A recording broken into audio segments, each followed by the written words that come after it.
Ya llegó septiembre y como sabemos, este mes la Reserva Federal de Estados Unidos prácticamente sin ninguna duda va a comenzar a bajar la tasa de interés y por lo tanto el mundo financiero se va a ajustar a esta realidad. Es el tema con el que analizaremos junto a Juan Carlos Ureta, que es el presidente del Banco de Inversión Español Renta 4. Juan Carlos, como siempre, bienvenido a Agenda Económica. Muchas gracias y encantado de estar con vosotros aquí en Agenda Económica. En Renta 4 están ajustando los portafolios de inversión que le recomiendan a los clientes con lo que va a empezar a hacer la Fed de Estados Unidos. Bueno, es una decisión largamente anunciada, yo diría que también largamente pospuesta, porque se había esperado ya incluso para antes del verano. Yo creo que la Fed, por un lado, se encuentra con que la economía norteamericana está funcionando muy bien, de hecho, extremadamente bien, y eso le mueve a retrasar la bajada de tipos para no echar, por decir así, más leña al fuego de una economía que, como digo, pues ya funciona bien, ¿no? Pero por otro lado es verdad que los tipos de interés de intervención, en el 5,5%, se han quedado ya 3 puntos por encima de la inflación. Y la Fed siempre ha dicho que quiere tener los tipos de intervención algo por encima de la inflación, pero no más de 1 punto por encima de la inflación. Y hay que recordar que la inflación en IPC está ya en el 3% y el deflactor de gastos en 2,5%, ¿no? Cuando dice que la Fed no quería echarle más leña al fuego, era para que si baja la tasa de interés antes de lo óptimo, con una economía que está funcionando bien, podría tener retorno inflacionario muy fuerte que tuviera que quizá hacerle echar para atrás. Claro, y además no se justifica una medida, digamos, expansiva monetaria cuando ya la economía crece a buen ritmo, ¿no? Sin embargo, es verdad que han aparecido algunas señales, básicamente el informe de empleo norteamericano del mes de julio, que ya dio un poco indicadores de que podíamos estar viendo un menor crecimiento del empleo. De hecho, la tasa de paro se elevó al 4,3% y bueno, eso ha movido también a la Fed, y así lo dijo Powell en su reciente intervención en el simposio de Jackson Hole, un poco a considerar ya la bajada de tipos, ¿no? Con este anuncio de la baja de tasa de interés, ¿ustedes están recomendando entrar más hacia la renta variable en los distintos instrumentos de inversión? No.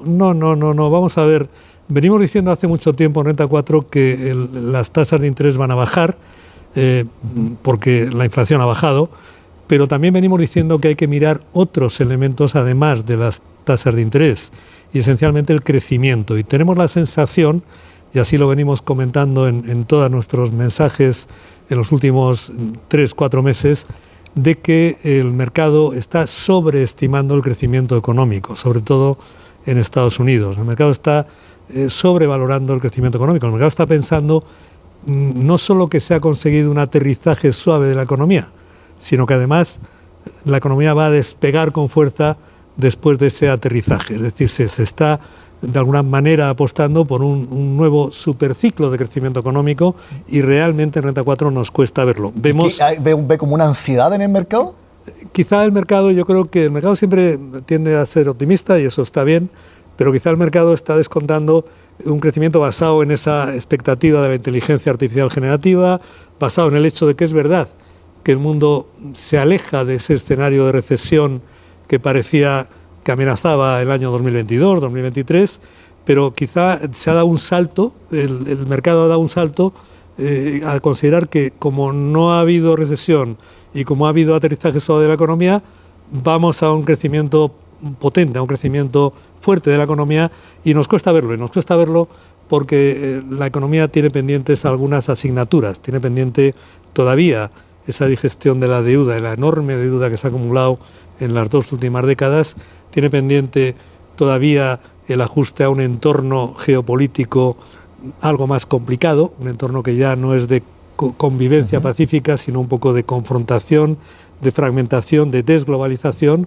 aunque sea limitada, y por tanto el mercado tiene pendientes todos esos procesos de ajuste también de los activos, del valor de activos, a una nueva realidad, a eso que en Renta 4 nos gusta llamar la economía post-COVID, entendiendo por tal una economía cuyas dinámicas son diferentes a la economía pre-COVID, dinámicas que mueven a un crecimiento positivo, no hablamos de recesión, pero moderado, y a un crecimiento con una distribución desigual, porque es lo que pasa en la economía de innovación, que el crecimiento se distribuye de manera no igualitaria, el crecimiento se desplaza de unos sectores a otros, de unas empresas a otras, de unos países a otros, pero no se distribuye por igual. Cuando habla de enorme deuda, ¿se refiere a la deuda pública que los gobiernos de los distintos países tuvieron que abrir la billetera en la época de COVID, endeudándose públicamente de manera muy alta y que todavía eso no se ha logrado un balance? ¿Eso es una discusión que acá en Chile está sumamente abierta?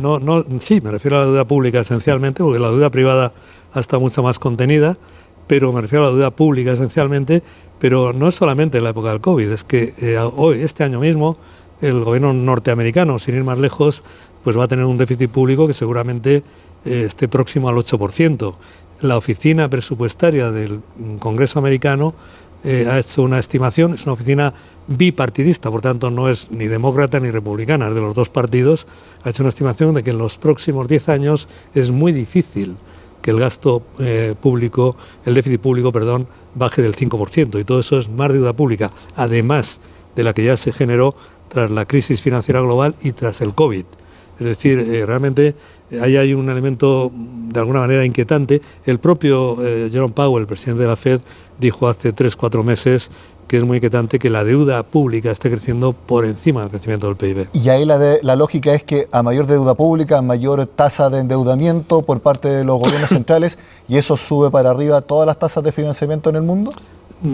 Curiosamente no está siendo esa la lógica, porque hay una intervención de los bancos centrales, y esa intervención de los bancos centrales no puede dejar de ser una intervención de cierta asistencia financiera, sobre todo a los gobiernos.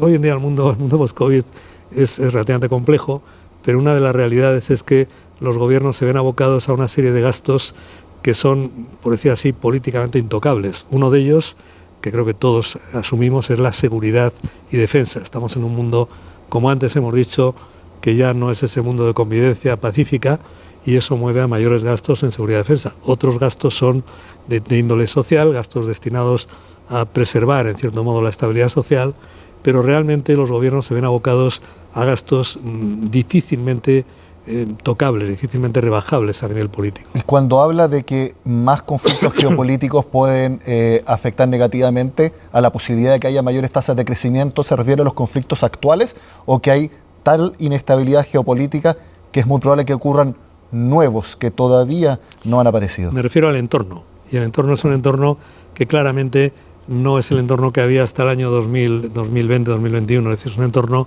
en el que vemos esa confrontación. A veces normalmente no es militar, pero sí supone que suben los aranceles, que hay restricciones al comercio, que hay limitaciones a las importaciones, exportaciones, y todo eso genera de alguna manera una elevación de las primas de riesgo a nivel global y una elevación del coste de capital. Y eso es muy importante para determinar el crecimiento económico y el valor de los activos. De alguna manera, ese entorno es un entorno algo más contractivo que lo que era el entorno de la globalización tal y como lo hemos conocido en las últimas 3-4 décadas, ¿no? Es un entorno diferente, un entorno estructuralmente diferente. Quiero insistir en que no es un entorno de desglobalización total, pero sí que es un entorno que genera algunos elementos más contractivos, ¿no? No es lo mismo el modelo en el que China estaba, digamos, inundando el mundo con productos baratos y con financiación barata que el modelo actual.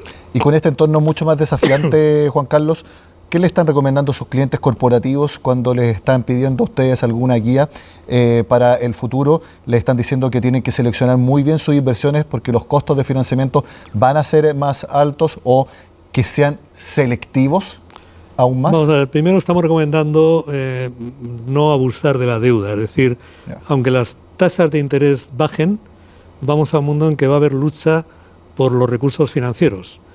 Precisamente por esas necesidades también de los gobiernos de financiación. O sea, usen más su caja y no tanto deuda. Bueno, equilibrar bien la deuda, no abusar, no tener deuda excesiva. La deuda es una herramienta necesaria en el mundo económico, pero no que no sea excesiva, eso es lo primero.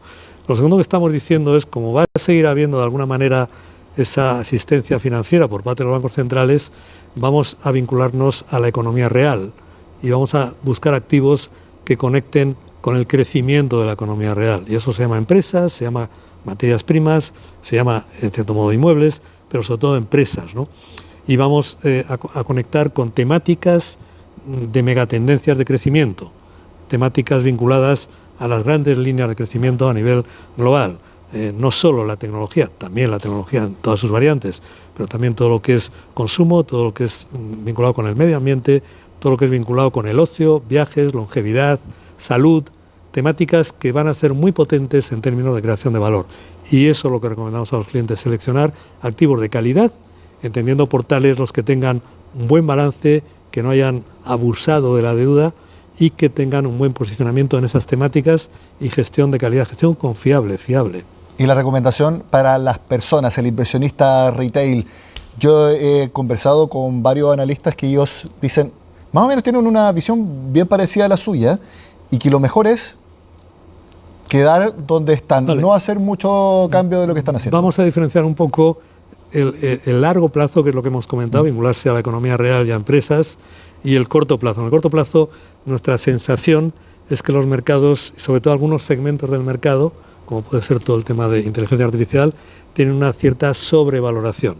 No vamos a hablar de burbuja, pero sí de sobrevaloración, debido fundamentalmente a todo lo que ha sido el apalancamiento financiero y la sobreestimación de la expectativa de crecimiento, ¿no? Entonces, pensamos que probablemente vamos a ver alguna corrección por el camino. En ese sentido, actualmente lo que estamos recomendando es aparcar una parte de la cartera en activos de corto plazo, de calidad, monetarios, que hoy en día dan una buena rentabilidad en el corto plazo y esperar oportunidades, pero siempre tendente a, en el largo plazo, estar invertidos en economía real, que es lo que creemos que va a generar crecimiento de valor en el patrimonio y, por tanto, rentabilidad. Juan Carlos Ureta, presidente del Banco de Inversión Español Renta 4, como siempre, muchas gracias por estar en Agenda Económica. Gracias a vosotros, encantado.